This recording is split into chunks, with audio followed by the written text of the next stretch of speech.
இல்லைன்னா இந்த 3 நிறுவனங்கள் தங்களுக்குள் கார்டல் என்று ஆங்கிலத்தில் சொல்லுவோம், கூட்டு அமைத்துக் கொண்டு விலையை உயர்த்தி விடுவார். நீங்க நினைக்கலாம் எல்லாம் ஃப்ரீயா இருக்கு, இப்போ ஃப்ரீயா இருக்கும். ஏன்னா பிஎஸ்என்எல் இருக்கு. பிஎஸ்என்எல் வெளியே போயிடுச்சுன்னா ஃப்ரீ எல்லாம் விலையை ஏற்றிடுவாங்க. கிராமப்புறங்களில் ஸ்மார்ட் ஃபோன் பயன்படுத்தக்கூடியவங்க 100க்கு 63 பேர். அதுவே நகரங்களில் வந்தீங்கன்னா 100க்கு 135 பேர் ஸ்மார்ட் ஃபோனை பயன்படுத்துகிறாங்க. தட் இஸ் டெலி டென்சிட்டின்னு சொல்லுவாங்க. நல்லா இருக்கும். மக்களுக்கு பிஎஸ்என்எல் மேல பல வகையான குறைகளும் குற்றச்சாட்டுகளும் இருக்குன்னு தெரியுது.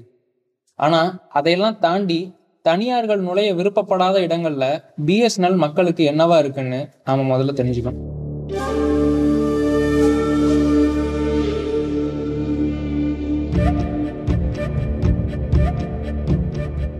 நீலகிரி மாவட்டத்துல குறைந்தபட்சம் 300 நபர்கள் வசிக்கக்கூடிய கிராமங்களுக்கும் பிஎஸ்என்எல் தன்னுடைய சேவையை கொடுத்துட்டு இருக்கு. ஆரம்ப காலகட்டத்தில் நாங்கள் போராடி இங்கே ஒரு டவர் வேணும், எங்களுக்கு தகவல் தொடர்பெல்லாம் சரியாக இல்லைங்கும் போது பிஎஸ்என்எல் தான் முன் வந்து செஞ்சாங்க.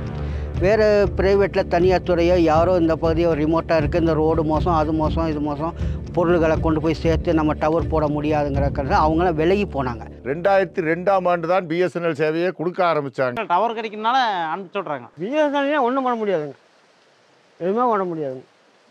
நம்ம அர்ஜென்ட்டுக்கே ஒரு ஃபோன் பண்ண முடியாதுங்க. அங்கேருந்து ஒரு செய்தி, ஒரு சாவு செய்தியோ, திடீர்னு ஒரு உடம்பு சரியில்லையோ, இங்கேருந்து நம்ம அவுட்டுக்கு ஃபோன் பண்ண முடியாது, அவுட்டு வந்து வெளியே உள்ளே வராதுங்க. பிஎஸ்என்எல் டவர் கிடச்சதுமே டாக்டருக்கு ஃபோன் பண்ணுவாங்க, டாக்டரு கீழே ஆம்புலன்ஸ் ஃபோன் பண்ணி ஆம்புலன்ஸ் வந்துருங்க. அப்போ நைட்டு 12 மணி நேரம் டாக்டர் வருவார், நானும் வருவேன், பர்சனல் டாக்டருக்கு. இந்த வோடாஃபோன்லாம் போட்டிருக்காங்க, அதெல்லாம் செல்படி ஆகிறதில்ல. இப்போ ஜியோ போட்டிருக்காங்க, செல்படி ஆகிறதில்ல. எந்த டவருமே வந்து கிடைக்கிறதில்ல. ஆனால் இருந்தாலும் பிஎஸ்என்எல் டவர் எங்களை உயிர் கொடுத்து காப்பாற்றுது. பிஎஸ்என்எல் டவர் மட்டும்தான் போதும். அதுதான் இந்த ஊருக்கு சௌகரியம். பிஎஸ்என்எல் வராம இருந்துச்சு அப்படின்னா என்ன நடந்திருக்கும்? பிஎஸ்என்எல் இல்லாமல் இருக்கிறப்போ ஒன்றுமே எதோ என்னமோ கண்ணை கட்டி காட்டில் விட்ட மாதிரி எப்படி இருந்தாங்க. இப்போ அந்த மாதிரி இல்லாத ஃபோனில் பேசிக்க ரொம்ப கஷ்டம், நினச்சி கூட பார்க்க முடியாது. பழைய காலத்தை பின்னோக்கி நாங்கள் போயிடுவோம். அரசு துறை சார்ந்த பார்த்து தான் கொஞ்சம் செயல்பட்டு இருக்குதுங்க. அது இல்லாட்டி இருக்க முடியாதுங்க. இருக்கிற ஆள் இல்லைங்க, ஜனங்களும் இல்லை. இங்கே கிடைக்கல ஒன்றும் இல்லைன்னா ரொம்பவும் எப்படின்னா நம்ம ஆதிவாசின்னா அதுக்கு உண்மையாகவே வாடிக்கையாளர்களுக்கு சிறந்த சேவையை தர முடியாதுங்கிற போலி பிம்பம் அரசாங்கத்தாலேயே முன்வைக்கப்படுது. ஆனா இந்த சூழலுக்கு மத்தியிலும் ஒரு மாவட்டம் மட்டும் பிஎஸ்என்எலுக்கு அதிக வாடிக்கையாளர்களையும் வருமானத்தையும் அளிச்சிட்டு இருக்கு.